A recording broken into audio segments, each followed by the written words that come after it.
আসসালামু আলাইকুম বন্ধুরা, আমি আজ তোমাদের শেখাবো থ্রি পিস কিভাবে কাটিং করতে হয়। দেখেন থ্রি পিস এটা হলো সামন পাটার গলা, এটার সামনে থাকবে, এই সাইডটির নিচে। এখন এটার মাঝখানটা দিয়ে ভাঁজটা দিতে হবে। এরকম করে ধরে ঠিক মাঝখানে ভাঁজটা ঠিক করে নিতে হবে। ভাঁজটা করে মাঝখানে ধরতে হবে। এরকম করে নিলাম, এটা এখন মাঝখানে নিলাম। মাঝখানে নিয়ে এই ভাঁজটা এটাতে আমি কিভাবে করব আজকে তোমাদের শেখাবো। 36 ইঞ্চি বডির জন্য কিভাবে কাটতে হয়। 36 ইঞ্চি বডির জন্য এই জামাতে আমি টিকেন দিব, কোমর লাইনটা কম করব না, টিকেন দিব। প্রথমে এই জায়গায় ধরে সামন গলা 5.5 ইঞ্চি চিহ্ন দিলাম, সামন গলা 5.5। তারপর মহরাত দিব 7.5, 7 দিলেও চলে, 7.5 দিলাম যেহেতু লুজ পছন্দ করে এই পোশাকটা। তারপর 14 নিলেও হবে, 15 নিলেও হবে, এটা হলো শেষ। এখন 15 দিলাম আমি।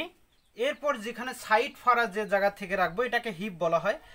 19, 20, 21 নিলে হয়। আমি এটা এই পোশাকের জন্য 20 ইঞ্চি নিলাম, 20 ইঞ্চির চিহ্ন দিলাম। ফিতা তোলার প্রয়োজন নেই, এইভাবেই নেব যাতে এটা আঁকা বাঁকা না হয়। এর জন্য আবার এই সাইডে ফিতা ধরে মহড়া 7.5 আছে দিলাম, শেষের মাপ 15 আছে দিলাম, এখানে হিপের মাপ 20 আছে দিলাম।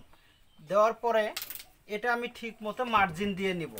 এই তিনটাতে সোজা করে মার্জিন দিয়ে নিব, এইভাবে ধরে দাগ দিয়ে নিব, দাগ টানবো, দাগ টানলাম,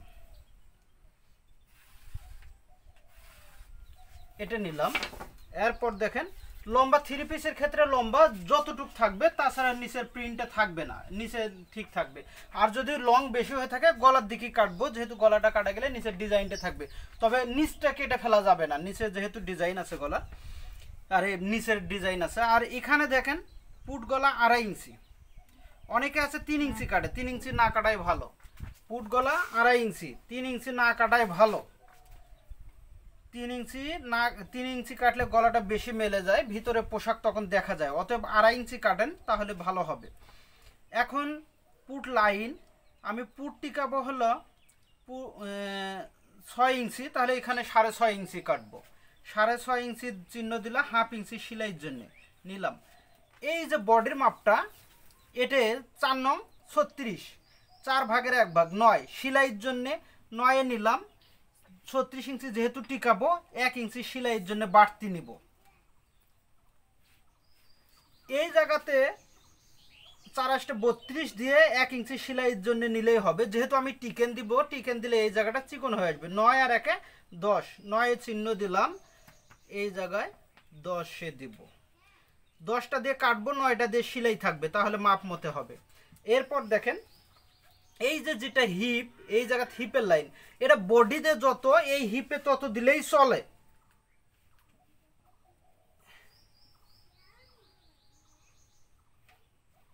এটা নিলাম। এখন এটা দিয়ে আমার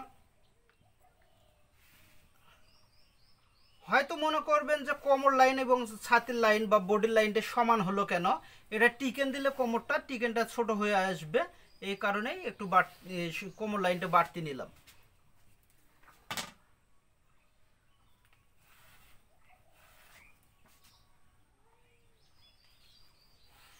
এটা গলাটা আগে বক্স করে নিব। এই জায়গাতে আমি শেপ দিয়ে নেব।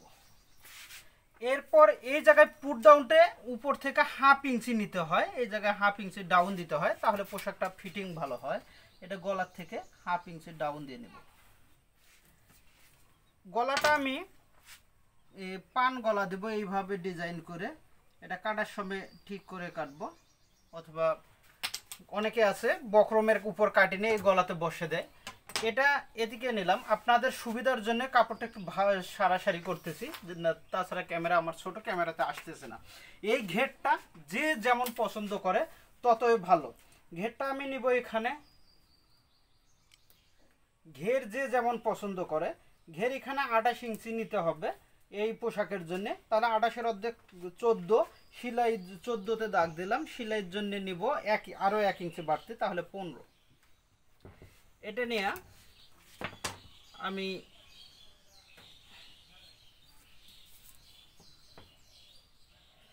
স্কেলে যেহেতু আসতেছে না, ফিতাটা এইভাবে বসে দেই। দেওয়ার পরে ফিতের উপর স্কেলটা দিয়ে আগে সোজা করে নিই, আবার এই জায়গা ধরে সোজা করলাম।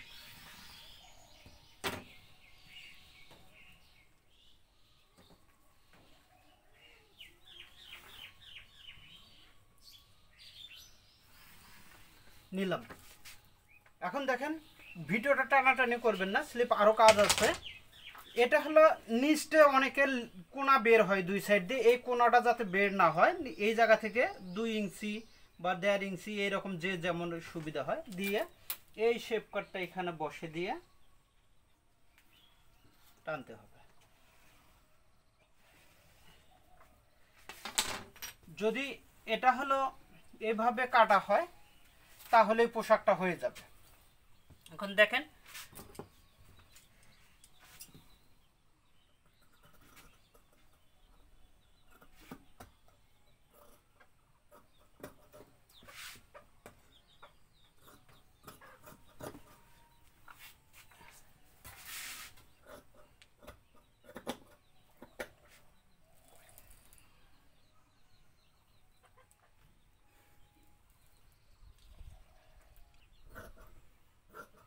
এরকম আরও ভিডিও পেতে আমার এই চ্যানেলটি সাবস্ক্রাইব করে রাখুন, তাহলে নিয়মিত সূত্র সহ অনেক কাজ শেখা হবে। অনেক দিন পর আমি ভিডিওতে এসেছি, এখন চেষ্টা করব ইনশাল্লাহ নিয়মিত ভিডিও দেওয়ার।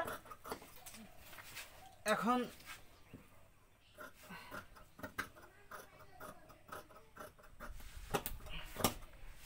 এখান থেকে গলার পটি নিব, নিয়ে এগুলোতে মার্ক করে রাখতে হবে, সেলাই সময় সুবিধা হবে। হ্যাঁ, এইগুলোতে কোন কোন জায়গায় পয়েন্ট আছে মাপ দিয়ে দিয়ে সেলাই সময় আমি সেলাই করব, তাহলে সুবিধা হবে, তখন আর মাপটা কম বেশি হবে না।